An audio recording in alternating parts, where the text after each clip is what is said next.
Hallo und herzlich willkommen. In diesem Video zeige ich euch meinen neuen schwebenden Kräutergarten aus einer halben Euro Palette. Für diesen Kräutergarten braucht ihr folgende Sachen: eine Stichsäge, Vorstreichfarbe, eine Farbe nach Wahl, einen Pinsel, 4 Eckelemente, Spackschrauben und eine Bohrmaschine.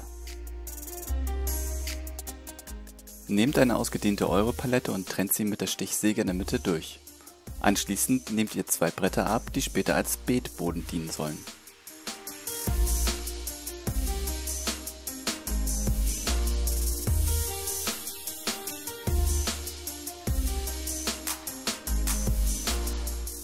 Die Nägel schlagt ihr natürlich raus, damit später die Spackschrauben durchgehen können. Das vereinfacht das Festschrauben der Bretter.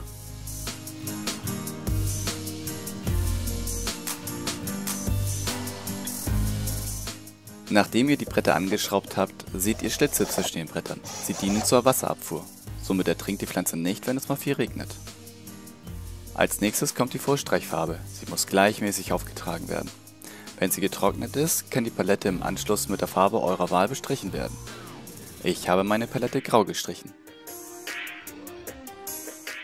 Nun brauchen wir einen geeigneten Platz für den hängenden Kräutergarten. Bei mir eignet sich dieser Bretterzaun.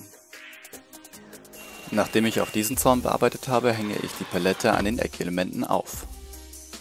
Zum Schluss falte ich Folie mit Löchern in die Palette und fülle sie mit Kräutern wie Rosmarin, Oregano, Thymian und Basilikum auf. Ich wünsche euch viel Spaß beim Nachbauen. Bis zum nächsten Mal.